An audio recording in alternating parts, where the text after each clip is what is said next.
All right, Rabbi, say good morning. My apologies for the delay. And Merit Hashem, I'll record Mishnah Brura. Mishnah Brura, Mesilas Yesharim, a little bit later on this morning. But let's begin with the daf. We have an incredibly beautiful and magnificent daf ahead of us today. Begin by thanking our sponsor, our TALMUD TORAH sponsors for the month of Cheshvan, Yanky and Aliza Statman, and Yitzy and Rebecca Statman, in commemoration of the first yarzheit of their sister Menucha Shaindl Yehudis, Dovid Yosef, Shmuel and Robyn Korobkin, for dedicating the shiurim this month in commemoration of the 25th yarzheit of Robyn's mother, Melanie Solomon, Pessa Mira bas Chaim, our week of learning sponsors, Zevi Shoshy Daniel, nishmas Refoel Yaakov ben Avraham, and our Daf Yomi sponsors for today, Maish and Devorah Wordesheim, in honor of Richard Noodleman for his chesed. He knows what it's about. Good, fantastic, excellent. Well, with that, let us begin. Beautiful daf ahead of us today. A lot to do today. Today's daf is Daf Yud. And we are picking up, I will say, on the bottom of Tes Amud Beis. Let's pick up 2, 4, 6, 8 lines up from the bottom. We actually got a little bit further, but let's pick up here. Maskef la Rabbi Mani. Maishna Asham Nazir Tamid lo Achal. So we'll say yesterday we saw the dramatic story of Shimon HaTzadik, who would never go ahead and eat the Asham Tameh. Right? If a Nazir had become Tameh and then he had to restart his Nazirus, so Shimon HaTzadik would never go ahead and consume such an Asham. So Rabbi Mani says, why not? In other words, why an Asham? Why not an Asham Tameh? So the Gemara says, the Asi al Chait, because such an Asham is brought for a sin, and apparently again Shimon HaTzadik didn't want to consume a carbon that was brought for a sin. Says the Gemara, well, that's kind of what an Asham is.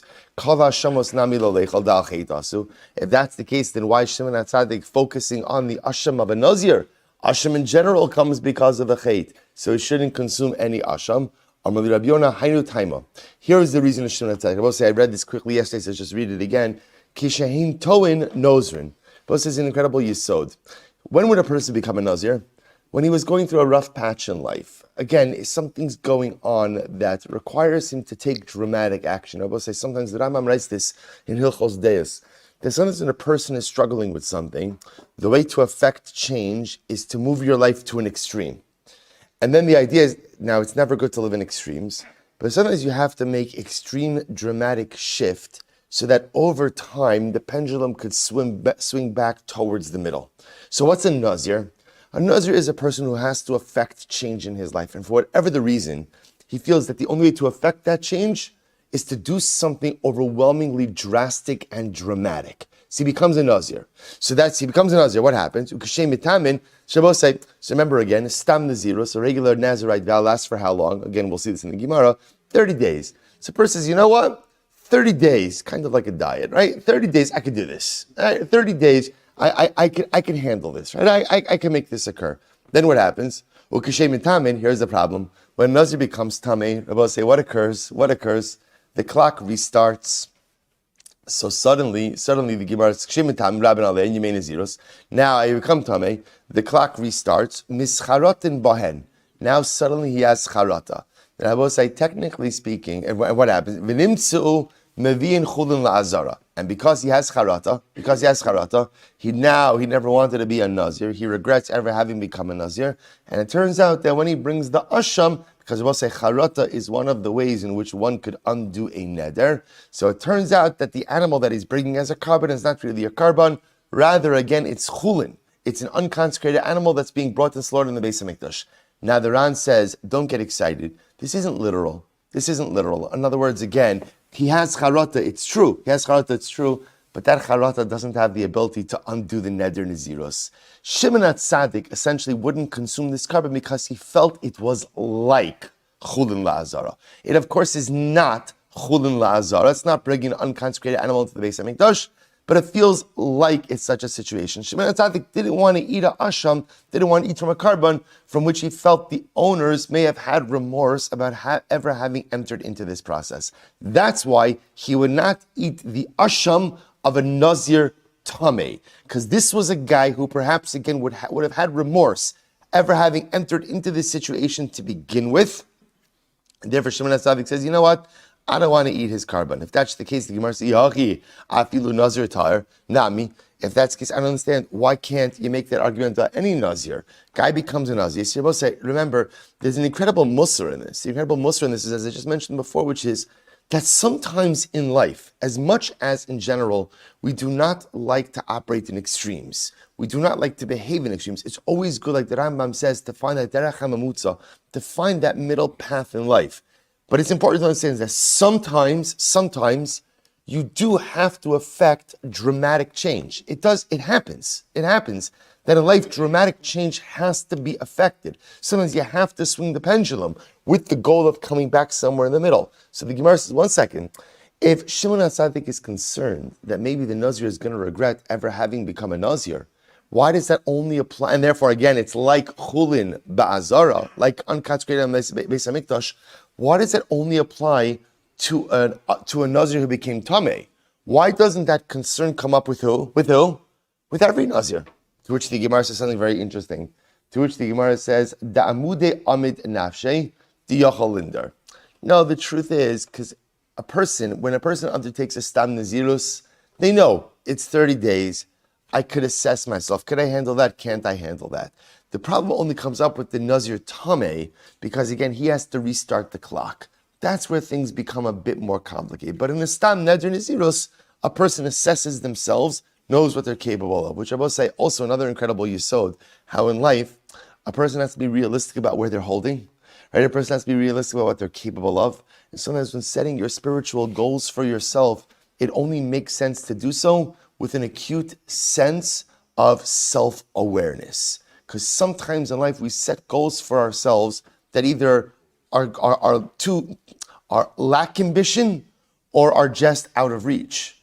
If you lack ambition, that's not good, right? Because then again, I'm setting the bar too low. But sometimes again, if a person sets goals that are simply out of reach, that means I'm not self-aware enough. I'm not in touch enough with who I am. So you see like this interesting, so to become a Nazir for 30 days, you can handle that. Become Tameh, start again. A lot of times a person says, whoa, I didn't sign up for this. And that's where Shimon HaTzadik had his concern. I will say the other possibility is, top of Yud, Afilu Tim Rabbi Huda. Now I will say, remember again, going back to yesterday's daf, such good Gemara today ahead of us. Going back to yesterday's daf for just a moment. Sorry. Good. Going back to yesterday's daf for just a moment. So remember again, the Gemara wanted to suggest, right? Our Mishnah said, a person makes a neder, for example, Kinidre Risha, little review, Kinidre Rishaim Hareini, and there's a Nazir walking by. What's the halacha? You're a Nazir. What happens if a person says, Kinidre Kisherim Hareini? What's the halacha? Nothing. However, what if a person says, Kinidvos Kisherim Hareini? It works. Right? So we're trying to figure out what's this distinction between Nedarim and Nedava. Neder and Nedava. The Gemara quoted a machlokes on the bottom of TALMUD Aleph between Rabbi Meir and Rabbi Huda, right? About the nature of a vow in general, right? Rabbi Meir said ultimately the best thing is don't make any vows. Rabbi Huda said the best thing is to do is what? Make a vow and what? Fulfill it. Either way, the Gemara is saying neither of them make a distinction between Nedarim and Nedava. So whose opinion is reflected in our Mishnah? So now the Gemara says, first line on Yom Adal 10a. The truth is, the Gemara could even reflect the view, our Mishnah, could even reflect the view of Rabbi Huda. Rabbi Huda made no distinction between Neder and Nedava. Kam Rabbi Huda ben Nedava. When Rabbi Huda said that it's better to go ahead and make a Neder and fulfill it, he wasn't talking about Neder. What was he talking about? Nedava. The Gemara says, but 1 second. So the Gemara says, I'm Rabbi Huda ben Nedava. So the Gemara says, "V'haktani tov mizeh umizeh no dermakayim." But that's not what the Brisa said, right? The Brisa said that Rabbi Huda's lashon was tov mizeh umizeh, better than making a neder and not fulfilling it, or better than making a neder, right, or not making a neder is ultimately making a neder and fulfilling it. He says neder. So the Gemara says, "Maishna no der delo." I'm sorry, Tani no Dave, Makayim. Okay, change it. easy enough, right? In other words, he doesn't mean to say no there, he means to say no there. He means to say the best thing you could do is make an nedava and ultimately fulfill it. So Gemara says, Maishna no der delo. So let's analyze this, so we'll say. In other words, so now you have Rabbi Yehuda, according to this version, you have Rabbi Yehuda saying that it is a virtuous and pious thing to make a nedava, and fulfill it. But yet, it doesn't apply to neder. In other words, don't make a neder, even if you're going to fulfill it, but to obligate yourself in a nedava, that's beautiful and virtuous. To which the Gemara says, what's the distinction between a neder and a nedava? Ma'ishna no der delo, dilma asi ba lidei takala. We'll say it goes back to yesterday's daf as well. What's the concern? The concern is that you may come to a stumbling block with a neder. Now we'll say, what's the assumed stumbling block one will potentially encounter with a neder? What's the potential stumbling block? Bal ta'acher. Delay in fulfillment of the neder. Well, the Gemara says, remember, nedava nami dilma asili de takala. But one second, nedava, it could also happen, right? It could also happen with nedava that you could come to a stumbling block, right? The same thing could happen, because remember, I both say, as I pointed out to you yesterday, so nedava is a form of neder. So, which means that if a person obligates themselves in a gift offering of a nedava, that's also subject to Baal Ta'acher. To which the Gemara says, Rabbi Huda Latame, so supposed to listen to this. Rabbi Huda says there's a way to avoid. How so?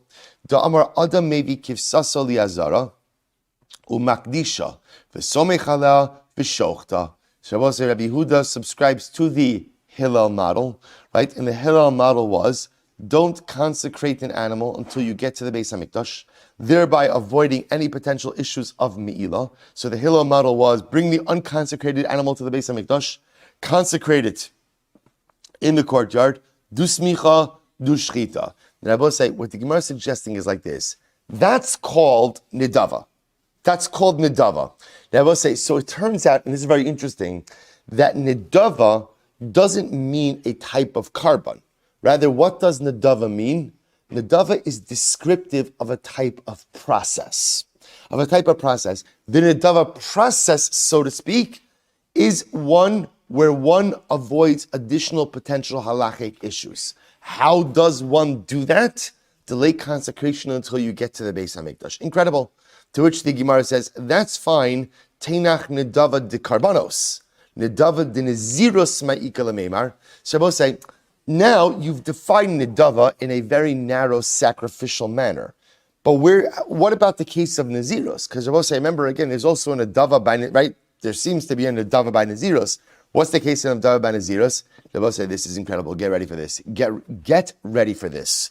Rabbi Huda Latame. Rabbi Huda explains. Rabbi say, get ready. Tisanya. Rabbi Huda Omer. This is absolutely incredible. Hasidim harishonim hayu misavin lahavi karben chatos. It's wild. The early pious ones, the Hasidim harishonim, they yearned to bring a chatos. They yearned to bring a sin offering. What was the problem? But here's the problem. A minor issue. They never sinned. They both say, can you imagine having a problem like this in life? Right? All I want is to bring a chatos, but I have nothing to bring a chatos for. Now I will say, the truth is, to be fair, it doesn't mean they didn't sin. Right? Every single person sins. What it means is what? They never committed an aveira which warranted a chatos. Which, again, the truth is, remember, you bring a chatos if you unintentionally violate something that, had you done it intentionally, would have been a chi of misa or a chi of kares, death penalty or kares penalty. Okay, so they were vigilant in their behaviors, so they never did anything which would have warranted a chatos. But Rabbi said they felt deficient. I want to bring a chatos. I'm not getting to bring a chatos. So what would they do? This is incredible. By the lashon of Shena Kadosh Baruch Hu maybe takala al yedeim is also an interesting lashon. We're going to come back in just a moment. Why? Because Hashem never brought about any stumbling block through them, which means they never sinned. Right? They remember again, as we saw before, chatos is one of those karbanos you can't voluntarily choose to bring a chatos. Right? Chatos is only brought ultimately again if you're obligated. So what would they do? It's incredible. Mahayu os. What would they do? Omdin umisnad v'nezirus lamakom. Wow. What did the Rabbi say? So the Hasidim Arishonim, what they would do is they would become a nazir. Why?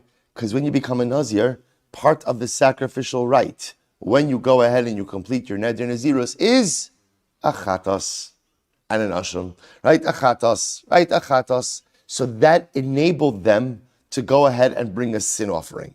So the Gemara says, Rabbi Shimon Omer, lo nodru bel nazir. No, that's not true. Rabbi Shimon says absolutely not. They wouldn't become a nazir. So what would they do? So now let's go through this. If you want to bring an ola, you could bring an ola as an adava. Shlamim misnadevu maybe. Shlamim, you could also bring as an adava.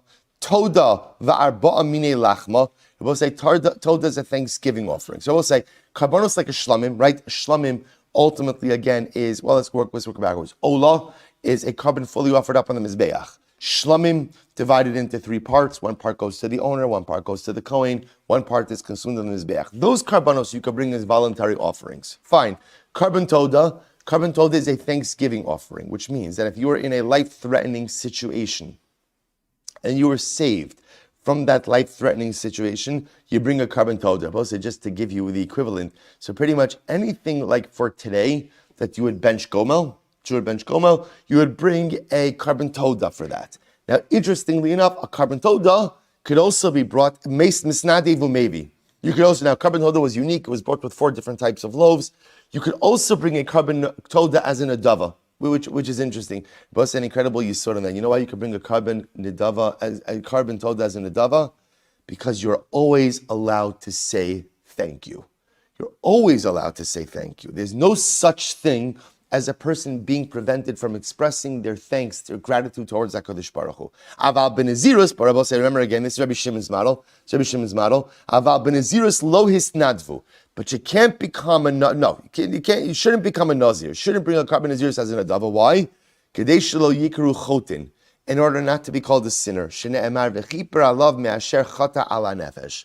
Because the pasuk says, it will be atoned for him because he has gone ahead and sinned regarding his soul. So I will say, fundamental machlokes, Rabbi Shimon and Rabbi Yehuda, about an ability to become a nazir. Rabbi Yehuda seems to say, lechatchila, it's a beautiful thing. In fact, the Chasidim Arishonim, the early pious ones, when they weren't able to bring a chatas because they weren't liable, but they wanted to bring a chatas, what would they do? Become a voluntary nazir. I mean, you always become a voluntary nazir, right? Become a nazir. That enables you to bring a chatas. Rabbi Shimon says, 1 second, right? Let's pump the brakes on that. Don't become a nazir. You could bring every other sug, every other category of karbanos on your own as a voluntary offering. But do not become a nazir in order to bring a chatas. Why? Because a nazir is called a chote. A nazir is called a sinner. We're going to get into this in just a little bit. So I will say, I want to just point out, just to keep the flow over here, what the Gemara is pointing out, so what does it mean? The Gemara is suggesting now that our Mishnah, which speaks about the idea that if you say kinidvos ksherim or kinidavas ksherim, that works. That is a proper form. That is a proper yad. So what does it mean? So according to Rabbi Yehuda, and at least in karbanos, what it would mean is not a type of carbon, but how you bring your carbon. The Hillel method of delaying consecration of the carbon to get to the Beis Hamikdash. And what would it mean by Nazir? So we'll say, what's an example of a Nedava by Nazirus? A Nedava by Nazirus would be like this. A person who becomes a Nazir, why? Because he wants the ability to offer up a carbon chatas, because Baruch Hashem, incredibly, he has no other opportunity to bring this particular carbon. He's done no infraction which would warrant the carbon. Incredible. I will say just one word about this. It struck me that this lashon of Chasidim Harishon Misavin. So I will say the Chasidim they yearned to bring a carbon, a chatas.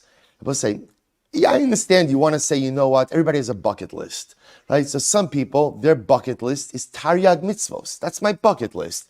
I want to do all 613. So again, no person could do all 613, but Lamais, again, that's the bucket list. So I understand what of misavin. They desired to bring a chatos. What does that mean? Perhaps what the Gemara is pointing out over here is sensitizing us to the power of tshuva. See, I will say, what did they want in a carbon chatas? What did they want? They wanted to feel, they wanted to harness the incredible power of cathartic change, of atonement, of tshuva. See, I will say, there is no greater energy in this world than the power of tshuva. And the Gemara says, Makom shebali tshuva omdim, Ein Sadikim Gimurim Omdim, the place that a Baal Tshuva stands in, the holiness that a Baal Tshuva is able to acquire, the greatness, the new start that a Baal Tshuva has, even the greatest of tzaddikim can't have that. Rabbi said the Hasidim Harishonim, they wanted that. They wanted that. Rabbi say, do you know how lucky we are that we're sinners? I'm not looking at anyone in particular, but we're so lucky. I feel so fortunate that I commit averos. I'm so happy. I'm so excited. You know why I'm so excited? Because I can do tshuva. Because I can do tshuva. And now that I know that I can do tshuva, Rabbi say, that means I can get a new start. That means I can receive atonement. That means that I can harness the power that tzaddikim gimurim cannot. I could do something that the Gadol Hadar cannot do. I could do something that great tzaddikim can't do. I have a koach that the Hasidim Harishonim, they yearned for it. They pined for it. Baruch Hashem, I'm a sinner. I get to go ahead and do tshuva each and every day. And we'll say, that's the koach we have. Something the Hasidim Harishonim yearned that they had to become a nazir. They had to become a nazir in order to do it. Me, all I have to do is get my act together. All I have to do is say I'm sorry. All I have to do is go through the steps of the Rambam's Hilchos Tshuva, and I could harness the greatest power which exists in this entire universe. Incredible. Amar Abaye, Shimon HaTzadik, Rabbi Shimon, Rabbi Menucha Shaindl Kulan Shita Achas Hein. So Abaye says that Rabbi Omer, V'chiper alav me'asher chata ala nefesh. They will atone for him from the fact that he sinned regarding the nefesh, regarding the soul. Rabbi will say, so, all right, let's see. V'chibe ezo chet, v'chibe ezo nefesh chata zeh. Rabbi will say, the pasuk is by Nazir. Now we're actually going to see the pasuk is actually stated by the Nazir who becomes Tameh, so we'll have to circle back about that. But Lamaisa, the Gemara says, why are you calling the Nazir a chote? Why are you calling him a sinner? The Gemara says, listen to this. Ella shetzir atzmo min hayayin. Why is he a sinner? Because he literally, again, afflicted himself by abstaining from wine. There's a lot of wisdom in Chazal. Right? He afflicted himself by abstaining from wine. So the Gemara says, well, what's going on over here? Follow Dvarim Kavachomer. This Kavachomer, what's Kavachomer? If this guy who abstains from wine is called a sinner, so what's the halacha? Hamitzar atzmo mikol davar al achas kama v'kama. One who goes ahead and unnecessarily afflicts himself by abstaining from other things is certainly called a sinner. I both say, this is one of the most beautiful Gemaras, because what is the Gemara conveying to us? HaKadosh Baruch Hu does not want us to be an ascetic nation. The Ribono Shel Olam created a beautiful world for us to enjoy it. That's why he created things, right? Why is the world so beautiful? Why are there so many beautiful material pleasures and enjoyment? Why? It's for everyone else, right? Jews should be miserable and the rest of humanity should be happy. As HaKadosh Baruch Hu created, he created everything in the world was created for Klal Yisrael. So he created the world for us to enjoy. Of course, to enjoy responsibly. For us to enjoy in moderation, for us to enjoy bikdusha ubitara. So listen to this. Rabbi Elazar Kavar comes along and says, Nazir, why are you abstaining from wine? Why are you abstaining from wine? Why? I will say, by the way, I'll point out something very interesting. A Nazir also abstains from something else, which is going to a levaya. Going to a cemetery, participating in a funeral is a chesed shel emes. That's not what the Nazir is held accountable for. Isn't it incredible? The Nazir is called the sinner because he unnecessarily abstains from the physical material. Kadosh Baruch Hu says like this, I made enough stuff usher. You don't have to add on to the list. And this is incredibly important also because sometimes the trend is like chumras, right? Astringencies is what's the other word for chumras? Stringencies? Yeah, stringencies, right? Stringencies. Now, both say chumras have their place. Chumras absolutely have their place. There is a need for stringencies in order to go ahead and create a protective barrier around halacha, but not stringencies upon stringencies, and not unnecessary things that make Judaism onerous and difficult and overwhelming. Hashem wants, the Torah is pleasant, halacha is pleasant, to be a Jew is pleasant, and if it's unpleasant, chances are I'm doing something wrong. So Hashem says to the Nazir, why are you prohibiting something that is permitted? I'm God, I'll make the laws, I'll tell you what's permitted, I'll tell you what's prohibited, I'll give Chazal the power to make prohibited permitted, but that's it. We don't need every single person going ahead and adding on additional layers of prohibition. So he's held accountable. He's called a chote. So the Gemara says, if you're called a sinner for abstaining from wine, then all the more so a person who unnecessarily abstains from other things in life, is certainly called a sinner as well. So the Gemara says, Mikan, this is incredible, Mikan, from here we learn, Kala Yoshev Betainis Nikra Chote. Whoever goes ahead and literally fasts unnecessarily, Yoshev Betainis, fasts unnecessarily is called a sin. A sinner, sorry. The Gemara says, because again, the one who's constantly fasting is also abstaining unnecessarily from HaKadosh Baruch Hu's beautiful world, which he wants us to enjoy. So the Gemara says, 1 second. So all of this is based on the fact that the Pasuk calls the Nazir a sinner. But as I just mentioned before, V'hadein kra b'Nazir tamei ksiv. But 1 second, the Torah doesn't call Stam a Nazir a sinner. It's talking, who's the sinner? The Nazir who becomes tamei. That's the so again, and I will say, you could say, why is he called a sinner? Because the Torah is putting a little bit of blame at his feet, saying, listen, you should have been a little bit more careful, should have been a little bit more vigilant. But maybe it's not calling Stam a Nazir achote, mishum deshana b'chetu. No, that guy is a double sinner. Why is he a double sinner? Number one, you shouldn't have become a Nazir to begin with, right? In other words, why'd you do this? Why are you abstaining from stuff that's permitted? That's number one. And number two, after your Neder Naziris, at least be careful. At least be vigilant. So you weren't even careful or vigilant. He's called a double sinner. So I will say, a fundamental machlokes, fundamentally yesodistic machlokes, about the nature of Nazirus, right, is becoming a Nazir an act of personal, or I will call it of extreme piety, in order to right one's personalistic way, or is an act of Nazirus considered to be an inappropriate act of religious zealotry? And this is a fundamental machlokes, a fundamental dispute, which I will say we're going to see follows us into Nazirus as well. We're into Mesechus Nazir as well. We're going to see this. And all of it, what's the machlokes based on? There's one thing that is clear, which is Nazir represents a level of extreme behavior. So the shaila is there ever room for extreme behavior for a Jew to right himself or not? That's the fundamental machlokes. I'll just tell you on this phrase, it's actually very striking. Hayoshev betainis nikra chote. So again, we translate it as one who literally sits in fasting, which means one who's constantly fasting, right, is called a sinner. Because again, based on the theme of the Gemara, you're unnecessarily depriving yourself of physical things which HaKadosh Baruch Hu said are permitted. So I saw brought down in the Sfarim a beautiful idea. Namely, I will say, if you look at the shoresh, if you look at the root of the word tainus, the shoresh is ayin nun hey. Ayin nun hey, ana, means affliction. So let's listen to this idea. What does it mean, hayoshev b'tainus? See, Rabbi say, everyone in life has moments of inui, of ana. Everyone has difficult moments. We all, right? Everyone has challenges. The only shaila is how acute or how difficult the challenges may be. But each and every one of us have these challenges. The whole key to successful living is you can't lose yourself in your challenges. You have to find a way to kind of pull it together, lick my wounds, get it together and move forward. Now the challenges may still be there, and the challenges may be acute, they may be overwhelming, but I cannot let them paralyze me. I cannot let them sideline me in life. That's what the Gemara is saying. Hayoshev b'tainus. Rabbi said, what does it mean to be Yoshev? What does it mean to sit? To sit means you're immobile.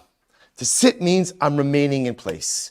To sit means I'm no longer a holich. I'm no longer moving. I'm remaining in place. Hayoshev b'tainus. Rabbi say, what's a Yoshev b'tainus? It's someone who just sits in his troubles, sits in his afflictions, becomes paralyzed because of the enormity of his sorrow. I can't go anywhere. I can't do anything. I can't grow. I can't move. I'm Yoshev b'tainus. What happens, Rabbi say, if you allow your circumstances to immobilize and paralyze you? Nikra chote. That's called a sinner. Sometimes the greatest sin we commit is not one of the averos. Sometimes the greatest sin we commit is an inability to move forward with our challenges. Sometimes you can't move past your challenges, but you at least have to figure out a way to move with your challenges. Hayoshev b'tainus. If you wallow in your difficulties, you wallow in your misery, you just simply become immobilized or paralyzed because of your challenges, that's called a chote. That's called a sinner. A Yid, a Jew, has to figure out how to take all of my challenges, how to take all of my difficulties, all of my adversity, stop sitting, and figure out a way to start moving. Incredible. Bosai Mishnah. told you, good Gemara today. Homer lechavero, Homer konam konach kones. So I will say, great. Now I will say pretty much, we finished the sugya of yados. I mean, not really. We're still going to come back to yados. We're only 10 blocks into Maseches Nedarim.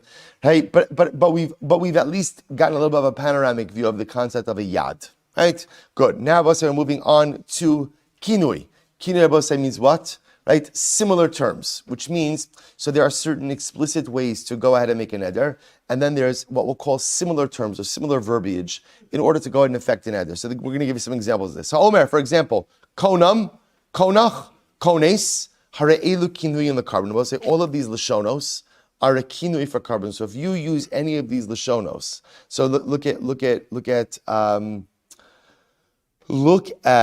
Rashi for just a moment. Omar konam kikar ze'alai. Just to give you an example, the usage, right? How is it used in a sentence, right? So if you were to go ahead and say konam kikar zu'alai, right? This loaf should be konam, or for that matter, again, it's konam, konach, kones.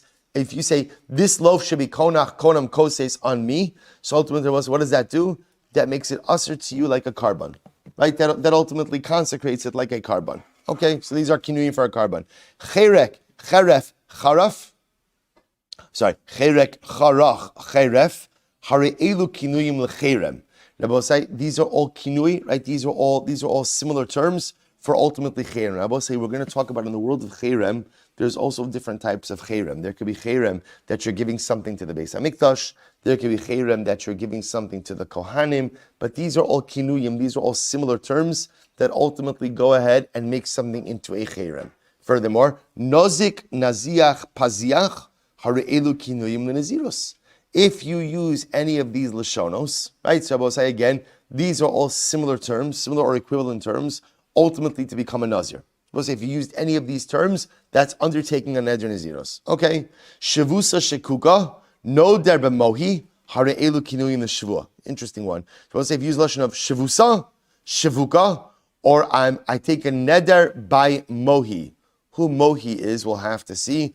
These are all kinuyim. These are all kinuyim for a shvua, right? In order to go ahead and take an oath. Okay, so we'll say so now we've been introduced Baruch Hashem to the world of kinuyim. We'll say, by the way, if you just take a quick look at the Ran, we see what the Ran says, neder b'mohi. It's about 15 lines up from the bottom. Neder b'mohi or elu kinui l'shvua. So the Ran gives us a little bit of coming attractions. B'mohi kinui l'moshe. So we're going to see mohi is actually a kinui, is actually a similar term to Moshe Rabbeinu. And the Gemara says, l'moshe b'shvuas Moshe kedichsiv vayoel Moshe. We'll see again, it makes reference ultimately again to the fact that Moshe Rabbeinu adjured the nation. He adjured the nation, right? He put them under oath. So therefore, again, neder b'mohi is a kinui for taking a shor, essentially by the oath of Moshe Rabbeinu. Okay, good. We'll see in the Gemara. Itmar. So we'll say, let's analyze. We've actually seen this before. Itmar kinuyin. Rabbi Yochanan Omer lashon umosein. Rabbi Shmuel Lakish Omer lashon shabadul chachem lios noderbo. We'll see. Here we go. Fascinating machlokes. We have actually seen this before. We saw this already in the first Gemara. What is a kinui? What is a kinui? Rabbi Yochanan says kinui are just simply foreign terms. They're foreign terms. So they're terms used by other nations, also again that are related to vowing. And therefore, again, we accept them as valid formulations for accepting a neder upon oneself. Rav Shimon Lakish says, no. Lashon shebadulem chacham lios noder. They're actually not foreign terms. Instead, what are they? They're rabbinically constructed terms. These are different terms, right, that are similar in some way to the actual term of a neder. And Chazal said, if you use these variations, it works. Fundamental machlokes. V'cheinu omer b'chodesh asher bada milibo. So this is interesting. Rish Lakish quotes the pasuk over here from Melachim, and the lashon of bada means something that you invent. That you invent. Okay. So the Gemara says, "V'tayma ma'takin rabbanan kinuyin." So I'll say, according to the approach of Rish Lakish. So according to Rabbi Yochanan, I understand. A kinui means essentially is a foreign language, and Chazal allow me to use an equivalent term in a foreign language in order to affect the neder. But according to Rish Lakish, Chazal are inventing words. Why are Chazal inventing words? Why is that? Why is that necessary? So this is incredible. The lolema carbon, because Chazal did not want me to say the word carbon. In other words, so instead of saying carbon, Chazal invented a word called konam. Konam. And once they invented the word konam, other forms of konam, konach, kones also work. Like it says, you understand, what's wrong with saying carbon? Velima carbon. What's wrong with saying the word carbon? No, you're right. So the Gemara says, Dilma Amar carbon la Hashem. The concern is not that you're going to say carbon. The concern is that what? You're going to say a carbon to Hashem. Says the Gemara, okay, still don't see the problem. Velima carbon la Hashem. Why can't you just say carbon la Hashem? Dilma Amar la Hashem velo Amar carbon. The kamapik shem shemayim levatala. Oh, so listen to this. So the Gemara says, because we don't want you to say carbon. Why can't you say carbon? We don't want you to say carbon la Hashem. Why can't you say carbon la Hashem? No, what are we worried about? That you're going to say la Hashem carbon. So what's wrong with la Hashem carbon? We're worried that you're going to say la Hashem and you're not going to finish the sentence. And if you say the name of Hashem and you don't finish the sentence, what have you effectively done? You've gone ahead and used the name of Hashem in vain. The Tanya we learned, Rabbi Shimon says, Yud Amud Beis, Minayin shlo yomar adam lahashem ola, lahashem mincha, lahashem toda, lahashem shlamim. Rabbi say, how do you know that halacha l'maisa, when consecrating a carbon, you should not say for Hashem and ola, for Hashem mincha, for Hashem toda, for Hashem shlamim. Rabbi say instead, what should you say? You should reverse the order. How do you know that? TALMUD lomar carbon lahashem. Rabbi say the way the Torah phrases the concept of bringing a carbon is bringing a carbon la Hashem. Rabbi say, why a carbon la Hashem? Ultimately, again, because we don't want you using the name of God as the first part of the carbonic articulation. What are we concerned about? Or carbonic designation. What are we concerned about? You're going to say the name of Hashem and then what? Look, a squirrel, right? You're going to get distracted, right? Or you're going to forget, or you're going to change your mind, right? Or something's going to happen. And what's the problem? Although you started with all the right intentions, at the end of the day, I didn't finish the sentence. And so it turns out that I've used the name of Hashem levatala. So Chazal were concerned about this. Chazal were so concerned about this, that what?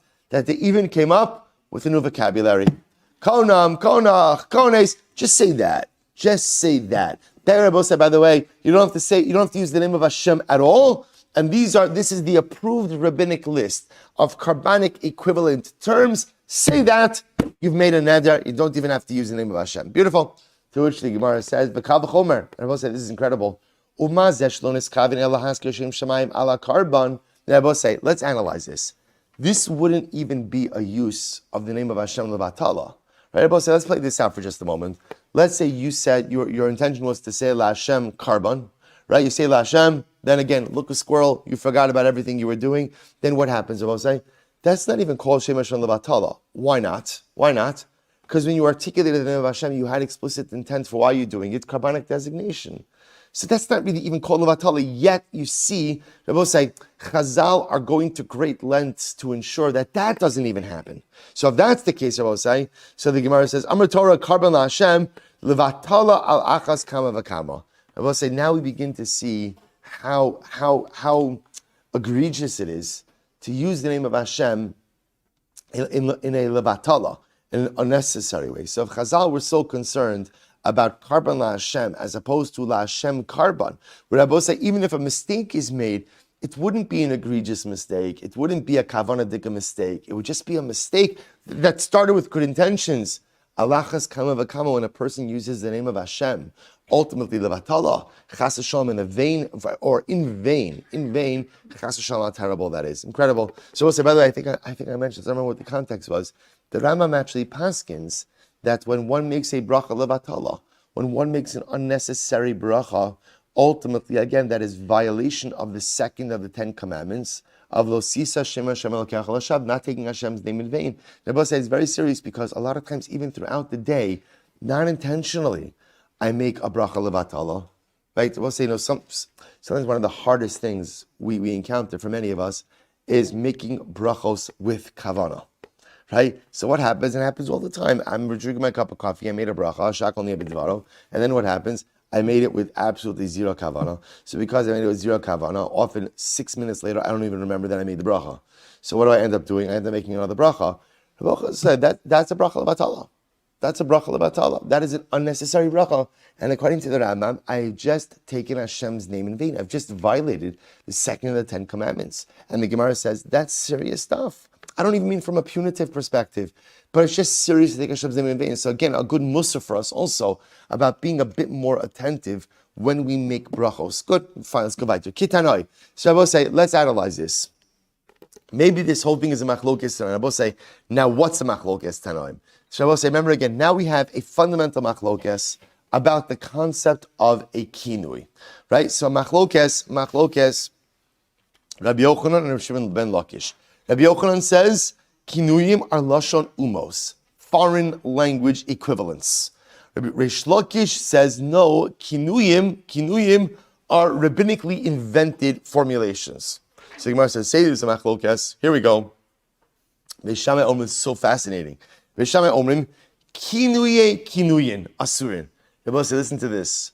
What happens if you have a kinui of a kinui? Right, the Gemara says, let's say you take a kinui, and now you have a similar term for a kinui. So you have a kinui of a kinui. Does that work to affect an neder? Beishamai says, yes. We'll say asurin means that a kinui of a kinui has the ability to affect a neder. Beisil omrim kinui mitar. Beisil says, no, doesn't work, right? Doesn't work. Look at Rashi, which is more, by the way, on the left-hand side. Kinui asurin. Shem nadar be kinuyin. The kasavar kinui. So good, fine, let's go outside. So we'll say Beisil says, no, it doesn't work. So my love, so let's analyze this. What's at the core of the machlokes? My love, man do amar kinuye asurin. The opinion that holds that the kinui of a kinui works to affect an neder, i.e. Beishamai, they must hold kinuye lashon umosein. That kinuyim are real words. And just like a kinui is a real word, so too what? Kinuyim is also a real word. They're foreign language words, and therefore again it'll work. And what happens? Kasavar can make it lashon umosein. Ulamandra mutarin. But according to the opinion, i.e. Beisilal, who says that kinuyin does not work or do not work, kasavar lashon shebadu lahen chachamim. They must hold, will say that a kinui in general is a rabbinically invented formulation, and therefore what? It was only the specifically invented formulations that work. But a formulation of the formulation is not going to work because Chazal never sanctioned that. So I will say, must be the machlokes Beisham Beisilal is the same machlokes Rabbi Yochanan and Reish Lakish. Beautiful. To which the Gemara says, no, D'chuli alma kinuye lashon umusein. In fact, everyone agrees with Rabbi Yochanan. That halacha l'maisa, a kinui is lashon umos, is actually a foreign language equivalent. The Gemara says, so what does Beis Shammai hold? Well, Beis Shammai savri. Bahani nami mishtai umos. So Beis Shammai will say that why are kinuyim good? Why does it work? Because the umos ha'olam use these words as well. They use these just like the umos ha'olam use kinuyim. They also use these kinuyim. That's how it work. Beis Hillel savri bahani lo mishtai umos. Beis Hillel says no, it's not true. In other words, kinuyim are foreign language equivalents that are used by the nations of the world. But the nations of the world do not use these kinui, we'll say, are just a variation, some invented variation, but no one uses these words. So we'll say, in fact, what's quite fascinating over here is, according to this approach, everyone agrees with Rabbi Yochanan. Namely, a kinui is lashon umos, is a foreign language equivalent. And ultimately, again, the machlokes over here is, are there kinuyim, right? Are there foreign language equivalents that are kinui? It's a machlokes and metzias. Beis Shammai says yes, Beis Hillel says no. Another possibility is Beis Shammai sabri gazrinon kinuyin mishum kinuyin. It could very well be that there's another machlokes, there's some machlokes. Still going with the idea that kinuyim are lashon umos, are foreign language equivalents. And let's assume right now for a moment that everyone maybe even agrees that kinuyim are not used by the nations of the world. So why would Beis Shammai say that they work? Beis Shammai savri gazri kinuyin mishum kinuyin.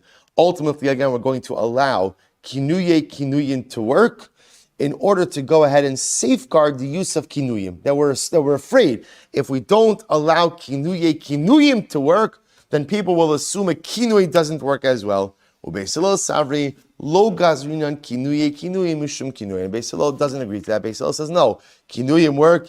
Kinuyim ultimately, again, do not work. So now we're introduced to our first fundamental machlokes by kinuyim. What is a kinui? Machlokes Rabbi Yochanan and Rish Lakish. Rabbi Yochanan telling me a kinui is lashon umos, is a foreign language equivalent. Ultimately, again, Rish Lakish telling me that halacha l'maisa, it is not, rather, again, it is a rabbinically invented equivalent.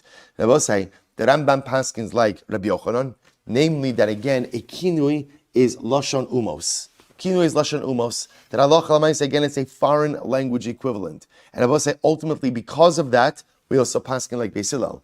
Therefore, it's only a kinui that works, but kinuyim ultimately will not work. Let's go a little bit weiter. Says the Gemara, Nedarim. So just we're going through a list. So we'll say, give me some examples of a kinui of a kinui. Kinuyim, right? So listen to this by Nedarim. What are some examples? Tani Rav Yosef, Mikanamna, Mikanachna, Mikanasna. I suppose these were just equivalent, right? These were kinuyim on the kinuyim. Right? Kinuyim on the kinuyim. Hechidami kinuyim de cherem. What's the example of kinuyim by cherem? So here we go. Tani mefasha. So we'll say mefasha is someone's name. That's not a kinuyim. Right? That's a guy. Right? So mefasha says charachim. Okay?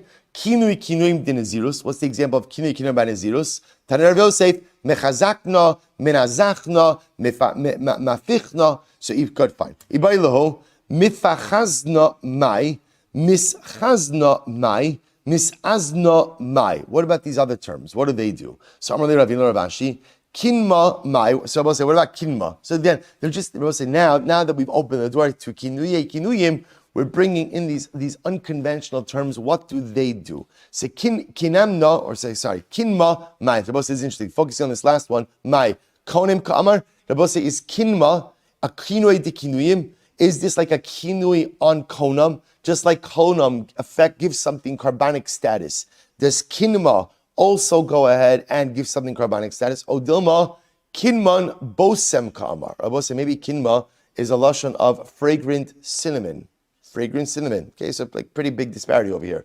Am I calling something a carbon, or ultimately am I calling it fragrant cinnamon? Kina mai. So let's say a person uses the lashon of kina. What is kina? Is kina a kinuyim for konam, or my kina shall turn to golim? Amar, I will say kina can mean like a chicken coop, right? Or referring to a chicken coop. O dilma lashon to konam, or is it a lashon of konam? To which the Gemara says tibai. Tibai, I will say, remember again, is what is the nazir equivalent ultimately of tegu. So I will say, so remember, for our purposes, these questions are a little bit academic for the reason that we paskin like Beis Hillel, that kinuyim doesn't work. Kinuyim doesn't work. So lamaisa, therefore, again, only the articulated ideas that are found in the Umos HaOlam, but the kinuyim ultimately will not work. Okay, incredible. So the Gemara says the following: kinuyim de shvua heridami. We'll say, what's the case? We'll say, we'll stop over here for today. Sorry, we didn't finish up to the Mishnah. It's okay. Tomorrow's a little bit of a much shorter daf. We'll say, shkoyach, what a way to end the week. What beautiful, incredible Gemara. We'll say, shkoyach for another great week. Meretz Hashem to be continued on Shabbos. Shkoyach, everyone. All right, Chav on Zoom. Good to see you, everyone. Reb Jerry, looking forward to seeing you, Meretz Hashem, next week. Richard, looking to see you next week, Meretz Hashem. Forward to seeing everyone next week. Shavua haba, Nedarim will be in Yerushalayim. Meretz Hashem. All right, good Shabbos, everyone. Shkoyach.